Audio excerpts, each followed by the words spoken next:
So dia dapat pada harga reserve, tak ada lawan.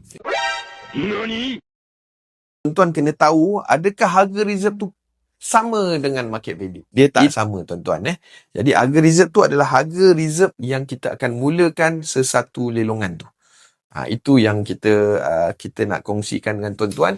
Maksud harga reserve tu, dia tak sama dengan market value.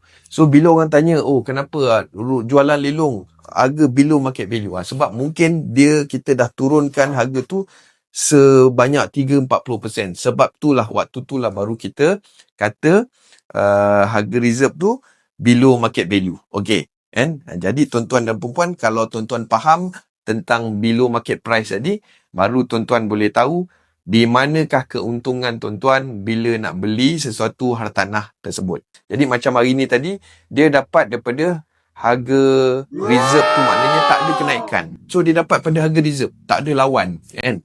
Tak ada lawan harga, tak ada kenaikan lah. Maknanya okey, dia puas hati, dia dapat tu, tak ada orang yang nak lawan, dia rezeki dia dapat pada satu harga reserve yang murah.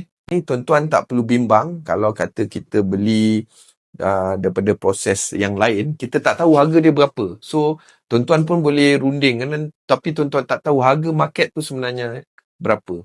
Jadi harga reserve ni telah pun dikenal pasti melalui penilai yang bertauliah. Jadi harga tu memang confirm itulah harga yang market ataupun below market yang lebih sesuai. Kalau pun tuan-tuan beli pada harga pasaran terbuka, tuan-tuan pergi jumpa owner, dia letak harga 400 atau lebih daripada market price, tuan-tuan tak kenal dengan penilai, tuan-tuan tak tahu berapakah market. Tuan-tuan boleh dapatkan juga sharing kita di mana-mana di dalam website kita. Banyak saya kongsikan. Dan kalau tuan-tuan yang berminat untuk membeli rumah lelong, tuan-tuan boleh terus tekan beg biru di bawah dan admin kita akan hubungi tuan-tuan. Okey, sampai jumpa lagi tuan-tuan. Ingat, beli rumah lelong lebih murah, mudah dan menguntungkan melalui platform rumah lelong. Sampai jumpa lagi. Sekian, terima kasih.